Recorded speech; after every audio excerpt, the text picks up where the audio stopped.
말씀을 함께 같이 합독하겠습니다. 여호와여, 주의 긍휼을 내게서 거두지 마시고 주의 인자와 진리로 나를 항상 보호하소서. 수많은 재앙이 나를 둘러싸고 나의 죄악이 나를 덮침으로 우러러 볼 수도 없으며 죄가 나의 머리털보다 많음으로 내가 낙심하였음이니이다. 여호와여, 은총을 베푸사 나를 구원하소서. 여호와여, 속히 나를 도우소서. 내 생명을 찾아 멸하려 하는 자는 다 수치와 낭패를 당하게 하시며 나의 해를 기뻐하는 자는 다 물러가 욕을 당하게 하소서. 나를 향하여 하하하하 하며 조소하는 자들이 자기 수치로 말미암아 놀라게 하소서. 주를 찾는 자는 다 주 안에서 즐거워하고 기뻐하며 하게 하시며 주의 구원을 사랑하는 자는 항상 말하기를 여호와는 위대하시다 하게 하소서. 나는 가난하고 궁핍하오나 주께서는 나를 생각하시오니 주는 나의 도움이시요 나를 건지시는 이시라. 나의 하나님이여, 지체하지 마소서. 아멘. 사람마다 인생을 대하는 태도, 살아가는 태도가 다양합니다. 어떤 사람은 오늘만 살고 죽겠다는 욜로 인생을 살아갑니다. 일명 투데이족입니다. 인생 뭐 있어, 오늘만 살면 되지 하는 그런 인생인데요. 현재만을 사는 사람들을 가리켜서 욜로 인생, 투데이족이라고 합니다. 어떤 사람은 인생 별거 있어, 소고기 먹는 거지 하면서 나중에 먹을 소고기를 생각하면서 현재를 참습니다. 고통을 견디어냅니다. 그리고 미래를 생각하면서 하루하루를 그렇게 살아갑니다. 이런 사람 소고기 인생을 마시멜로족이라고 합니다. 조금 견디면, 15분만 견디면 마시멜로 하나를 더 주겠다고 하니까 기다리는 거예요. 이 두 인생 중 여러분의 인생은 어떤 인생에 속합니까? 나는 오늘만 살고 죽는 그런 투데이족인가? 아니면 미래만 생각하는 그러한 미래족, 마시멜로족인가? 아니면 이 두 인생 말고 또 다른 인생이 있을 것입니다. 오늘 본문을 통해서 저는 이 말씀을 통해서 인생에 대한 말씀을 함께 여러분과 나누고자 합니다. 우리의 인생이 어떤 인생인지, 그리고 인생을 대하는 태도, 어떻게 살아가야 하는지를 오늘 말씀을 통해 살펴보고 함께 은혜를 나누고자 합니다. 먼저 우리 인생은요, 좋은 때도 있고 어려운 때도 있다는 것입니다. 다시 말해서 감사와 찬송할 때가 있었다고 하면 또 재앙과 궁핍으로 하나님의 도우심이 절실히 요구되는 그런 때가 있다고, 그런 것으로 이루어져 있다고 하는 것입니다. 그렇기 때문에 좋은 때에, 좋은 날을 만났을 때에, 하나님이 형통하게 하셨을 때에 우리가 하나님을 의지하여야 하는 것이 인생이다라고 하는 것을 오늘 성경을 통해서 알 수가 있습니다. 오늘 시편 40편을 보면은요, 다윗이 자신의 경험을 통해서 이것이 인생이다라고 우리에게 가르쳐 주는 내용입니다. 다시 말해서 다윗이 말하는 이것이 인생이다라고 하는 것을 가르쳐 주는 것인데요. 좋은 때가 있다고 하면 어려운 때도 있다. 그렇기 때문에 이것이 나란히 등장하는데 우리가 그때마다 낙심하지 말고 항상 하나님이 우리와 함께 하시고 도우시고 또 우리를 사랑하심을 기억하면서 그 때를 따라 하나님을 의지하라고 말씀하는 것을 말씀하고 있습니다. 오늘 우리의 인생에 대한 이 다윗의 통찰은요, 다윗만이 생각하는 그러한 경험이 아니에요. 성경 여러 곳곳에서 우리의 인생의 때가 이 두 가지로 이루어져 있다고 하는 것을 성경을 말을 하는데요. 형통할 때가 있다고 하면 곤고한 때도 있다고 하는 것. 전도서 7장 14절. 하나님께서 이 두 가지를 병행의 곁에 나란히 두셨다고 하는 것입니다. 빌립보서 4장 12절 13절에는 바울이 말한 것, 하나님께서는 궁핍할 때도 있게 하시고 또 풍부에 처할 때도 있게 하신다고 하는 것. 야고보 기자는 뭐라고 말하냐면요, 즐거워할 때도 있고 고난당할 때도 있다. 즐거워할 때는 즐거워할 것이고 고난당할 때는 기도하라. 이렇게 야고보서 5장 13절에 말하고 있다고 하는 것입니다. 그렇습니다. 다윗은요, 우리 인생이 좋은 때도 있고 또 어려운 때도 있을 때에 그때그때마다 분명한 것은 변하지 않는 사실은 우리가 하나님을 의지하며 살아가야 하는 것이 인생이다, 이렇게 말하고 있다고 하는 것입니다. 오늘 이렇게 인생을 말하면서 다윗은 좋은 때에 하나님께서 절망의 구덩이에서 또 진흙 속에서 건져주셔서 셀 수 없이 많은 은총을 베풀어 주셨다고 하는 것을 말씀하면서 자신의 발을 안전하게 디디고 서 있을 수 있도록 그렇게 은혜를 베풀어 주었다고 하는 것을 오늘 우리가 읽진 않았습니다만 40편 1절 4절에서 말씀하고 있습니다. 우리가 형통했을 때를 돌아보면 하나님께서 우리에게 놀라운 일을 행하셨다는 것을 다윗이 말하고 있는 것이에요. 오늘 하나님은 우리에게 즐겁고 기쁜 날, 기가 막힌 웅덩이에서 건져주시는 형통의 날을 주시는 기적과 또 구원의 하나님인 것을 우리가 기억해야 할 것입니다. 우리에게 이렇게 좋은 날을 주신 것은 손에 꼽을 만큼의 횟수가 아니에요. 여러분, 우리가 어려움을 당할 때는 사실은 우리가 생각하면은 어려운 때가 사실은 좋은 날보다는 적어요. 보면 다윗이 그렇게 말을 합니다. 40편 5절에 이렇게 말합니다. 여호와 나의 하나님이여, 주께서 행하신 기적이 많고 우리를 향하신 주의 생각도 많아 누구도 주와 견줄 수가 없나이다. 내가 널리 알려 말하고자 하나 너무 많아 그 수를 셀 수도 없나이다. 하나님이 우리가 어려움에 직면했을 때는 왜 하나님이 이렇게 어려움과 고통을 주십니까? 내 인생이 왜 이렇게 핍절합니까? 사람들이 나를 하하호하고 왜 이렇게 조롱하게 놔두십니까? 언제까지 기다려야 합니까? 라고 생각할 수 있지만 사실은 이 어려운 때가 아주 극히 드물어요. 하나님께서 저와 여러분을 향하여 베풀어 주신 그 은혜의 때를, 나를 기억해 보면 오늘 다윗처럼 너무 많아서 셀 수 없다는 것입니다. 인도의 시인 타고르가 들려준 이야기 중에 이런 이야기가 있습니다. 한 마을에 어떤 거지가 살고 있었는데 어느 날 그는 멋진 꿈을 꾸는 것처럼 저 멀리서 황금마차가 다가오는 것을 봅니다. 그것이 왕이 탄 마차라는 사실을 한눈에 알아보고요, 거지는 왕에게 달려갑니다. 그리고 자신을 부자가 되게 해달라고 간청을 해요. 저 왕이라고 하면, 황금마차를 타신 분이라고 하면 자신을 거지에서 왕으로 만드실 것을 확신한 거예요. 그리고 그것은 일평생 한 번 만날까 말까 하는 절호의 기회라고 생각을 합니다. 그때 마차가 놀랍게도 거지 앞에 딱 섰어요. 그리고 황금마차에서 왕이 내리면서 거지에게 하는 말이, 너는 내게 무엇을 줄 수 있느냐. 이 거지가 왕을 만나기 전까지 가방 안에 옥수수 알맹이를 많이 구걸해서 받은 게 있어요. 왕이 너는 내게 무엇을 줄 수 있느냐. 순간 자기 가방 안에 있는 옥수수 하나를, 이 왕이 나를 놀리는 건가? 뭣하자고 하는 것이지? 어리둥절하면서 가방에 있는 옥수수 단 하나를 꺼내서 왕의 손바닥에 올려두었어요.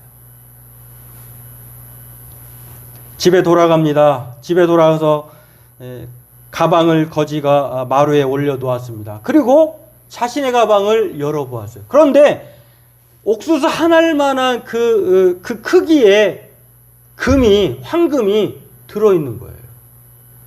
그걸 발견한 순간 거지는 땅을 치며 통곡하며 울면서 후회의 말을 합니다. 내가 가진 많은 옥수수를 왕께 전부 바쳤더라면 얼마나 좋았을까. 만약에 그 알맹이를 한 움큼 쥐어서 왕에게 주었다면 그 가방은 황금 덩어리로, 알맹이로 가득 채워졌을 거예요. 자신이 여러 셀 수 없는 옥수수 알맹이를 가졌음에도 불구하고 그것을 왕께 드리지 못했다고 하는 것. 이 이야기가 교훈하는 것은요, 셀 수 없는 은혜를 받을 수 있는 비결을 놓쳤다는 거예요. 거지가 많은 옥수수 알맹이를 왕께 드렸다면 거지는 다시는 구걸하지 않는 인생이 되었을 것입니다. 오늘 다윗은 기가 막힌 웅덩이와 수렁에서 건져주시는 하나님을 기억했어요. 그리고 셀 수 없는 은혜를 받았다고 하나님 앞에 형통한 날을 감사했어요. 그러면서 그때 평안할 때, 형통할 때 하나님을 의지하라고 우리에게 그렇게 호소하고 있는 것을 볼 수 있습니다. 그것이 바로 복된 인생이라는 거예요. 그러므로 오늘 저와 여러분은 우리가 즐겁고 기쁠 때, 형통하고 평안할 때 더욱 하나님을 의지하는 복된 인생으로 살아가기를 주의 이름으로 축원합니다. 두 번째로 오늘 우리의 인생은 좋은 때가 있다고 하면 또 어려운 때도 있다고 하는 것을 기억해야 할 줄로 압니다. 우리의 인생은요, 좋은 때만 있는 것이 아니라 어려운 때가 있어요. 어려운 때, 좋은 때는 어떻게 해야 되느냐? 하나님을 의지하고 더욱 의지하고 살아가는 거예요.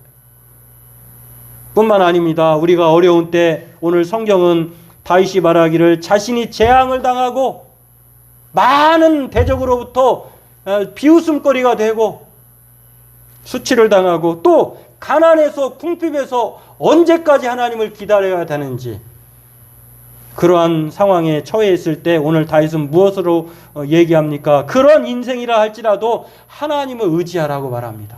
좋은 때도 하나님을 의지하고 궁핍한 때도 하나님, 어려운 때도 하나님을 의지하는 것이 바로 인생이다. 이렇게 말하고 있다고 하는 것입니다. 오늘 우리가 읽은 본문은요, 앞선 내용과 전혀 다른 이야기예요. 10절까지의 내용은 하나님에 대한 형통에 대한 감사의 이야기라고 하면 인생이 완전히 하루아침에 순식간에 뒤바뀌어 버렸어요.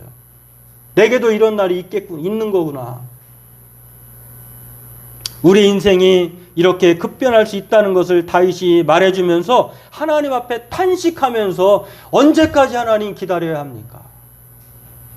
제가 아는 어떤 목사님이요, 개척한 지 5개월 만에 이분은 참 규모가 큰 교회 목사님이셨어요. 부목사로 사역하다가 교회가 이제 목사님이 뜻이 있으셔서 이제 분립을 했어요. 5명의 목사님 데리고 있던 함께 사역했던 목사님들에게 교회를 분립을 해서 지역마다 성도들을 떼주고 이렇게 새로 이제 시작할 수 있도록.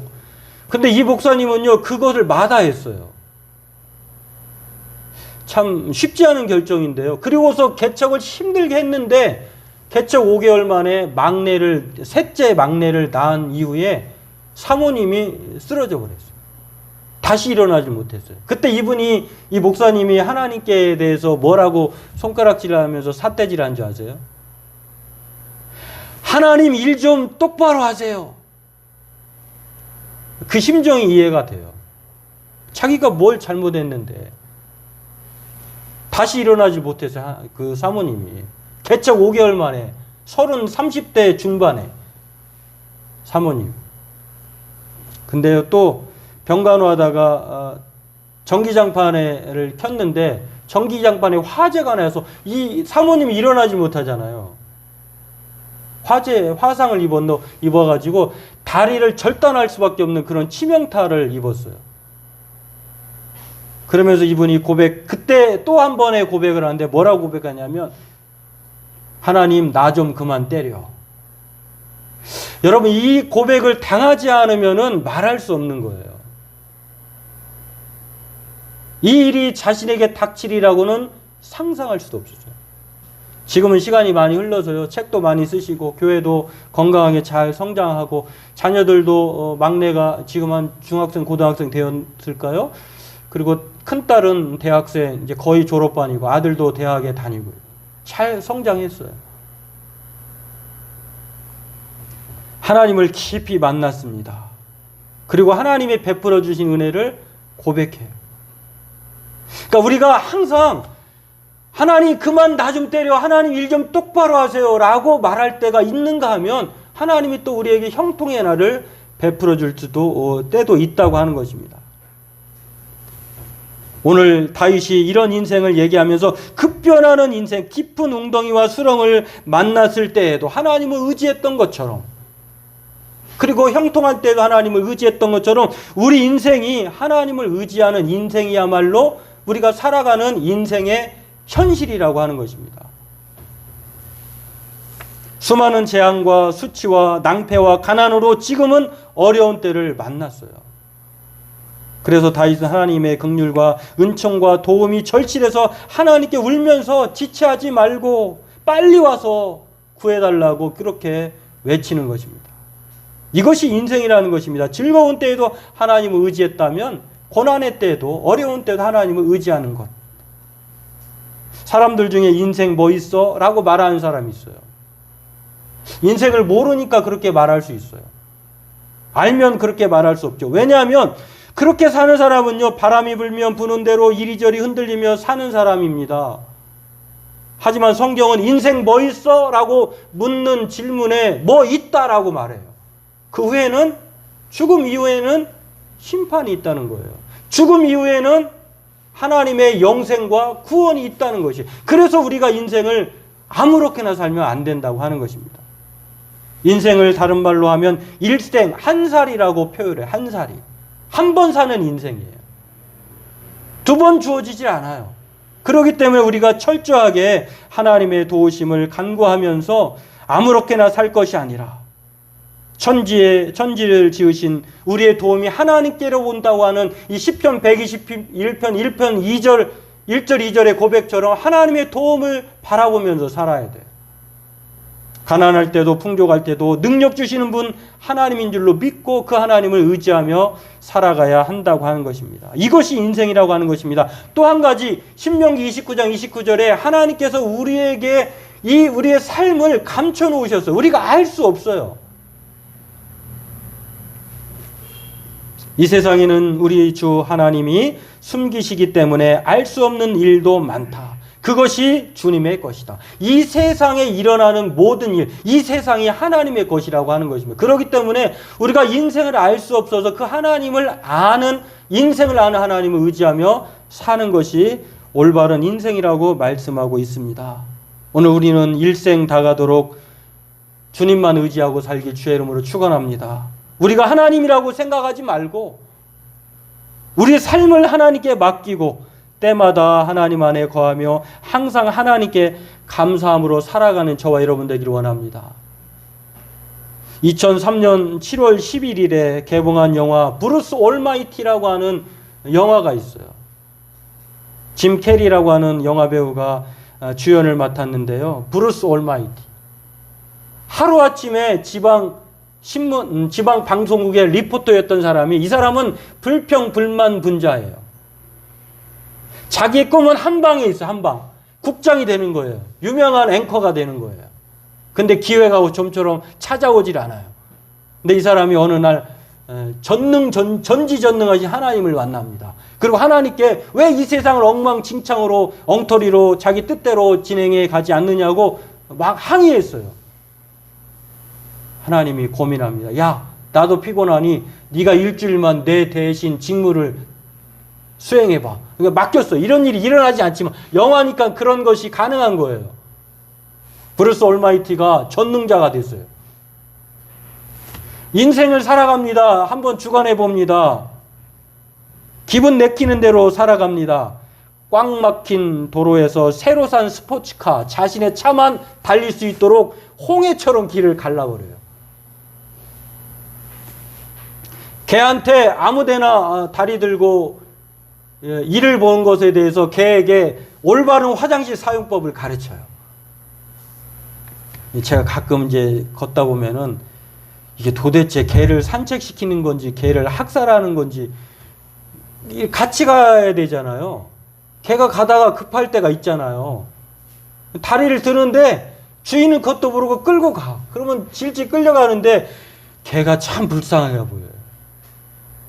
어떤 분은 깜짝 놀랐어요. 안 왔는데 아기인 줄 알았어요. 근데 보니까 점점점 가까이 가서 보니까 강아지예요, 강아지. 자, 그런 대접을 받는 강아지가 있고 그렇게 끌려가는 그런 대접을 받는 강아지도 있어요. 회사에서 같이 일하던 동료 직원을 골탕 먹이고 언젠가 주먹질 당했던 깡패에게 시원하게 복수합니다. 브루스 올마이티가 브루스 하나님이 돼서 그렇게 살아가는 거예요.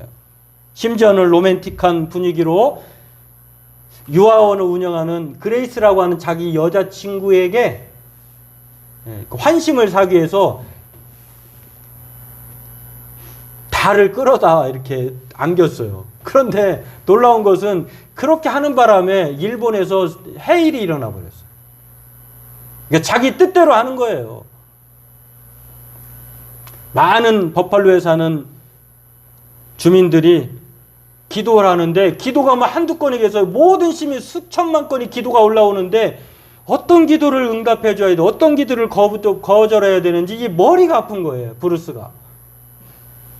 많은 사람들이 로또에 당첨되게 해달라고 로또를 삽니다. 그래서 그들의 소원을 다 들어주다 보니까 로또가 아니라 푼돈으로 로또의 돈이 나눠지는 거예요. 배당금이 줄어듭니다. 이런저런 일을 겪으며 전능자 브루스는요, 일주일도 못 가서 어떻게 깨닫냐면은 자기가 무능하다는 걸 야, 하나님은 아무나 하는 것이 아니구나. 무력함을 깨닫고 겸손해집니다. 결국 하나님께 감사하는 법을 배우게 됩니다. 여러분, 우리가 바로 그런 어리석은 브루스와 같은 사람이에요. 형통할 때도 있고 어려운 때도 있는 거예요. 하나님이 이 두 가지를 병행해 주시면서 살아가게 하셔요. 그때마다 변하지 않는 사실은 우리가 하나님을 의지하는 것이 인생이다 라고 말씀하고 있다고 하는 것입니다. 어느 무명 용사가 병사가 쓴 기도문이 있는데 한번 잠깐 볼까요? 남북 전쟁 당시에 쓴 기도문입니다. 큰 업적을 남길 수 있도록 해달라고 간구했더니 그분은 순종하는 법을 배우라고 나를 약하게 만드셨네. 좀 더 큰 일을 하고 싶어서 건강을 간구했더니 그분은 더 좋은 일을 할 수 있는 은혜를 주셨네. 행복하고 싶어서 부요함을 간구했더니 지혜로울 수 있는 가난을 주셨네. 모든 사람들의 칭송을 받고 싶어 권력을 간구했더니 하나님을 찾을 수 있는 연약함을 주셨네. 인생을 즐길 수 있는 모든 것을 간구했더니 그분은 모든 것을 즐거워할 수 있는 생활을 주셨네. 내가 간구하고 내가 소망하는 것은 아무것도 얻지 못했지만 내 기도는 응답되었네. 그래서 나는 가장 복받은 사람이라네. 우리 인생이 이 기도처럼 내 마음대로 원한다고 다 되는 게 아니에요. 하나님께서 우리를 너무나 잘 아신다고 하는 것입니다. 그래서 우리를 하나님의 방식으로 만들어 가시는 거예요. 그러므로 우리는 우리가 원하는 대로 되지 않는다고 해서 낙심하지 않기를 원합니다. 하나님께서 우리 인생을 하나님의 작품으로 우리를 빚어가시기에 불가피한 현실이 진행되고 있다고 하는 것. 그때마다 우리는 하나님을 더욱 의지하며 살아가야 하는 줄로 믿습니다. 우리의 인생을 하나님께서는 즐거운 때와 어려운 때를 같이 두셨어요. 하지만 어떤 때이든지 문제될 것은 없는 것은 하나님을 의지하는 자에게 하나님께서 은혜 베푸시고 건지시고 도와주신다고 하는 것입니다. 우리가 바라는 대로 되지 않는다고 해서 우리 인생이 내 인생이 왜 이렇게 꼬였느냐, 또 잘못되어 갔느냐 이렇게 생각하지 않기를 바랍니다. 오히려 우리의 생각대로 되지 않은 것이 천만다행일 수 있어요. 그게 바로 브루스 올마이트가 오늘 다윗이 우리에게 교훈하는 말씀이라고 하는 것입니다. 하나님의 작정하신 큰 뜻이 있다고 하는 것입니다. 어느 때이든지 우리가 하나님을 의지하는 복된 인생이 되길 주의 이름으로 축원합니다. 성경 잠언 16장 20절에 이렇게 말합니다. 마지막으로 한번 읽어보겠습니다. 함께 같이 읽겠습니다. 삼가 말씀을 따라 살면 행운의 열쇠를 얻고 야훼를 믿고 살면 행복의 문이 열린다. 오늘 우리가 어떤 때를 만나든지 하나님을 의지할 때에 저와 여러분에게 행운의 열쇠가 주어져요. 행복의 문이 열리는 줄로 믿습니다. 오늘 날마다 하나님을 의지하고 살아가는 복된 인생 되길 주의 이름으로 축원합니다.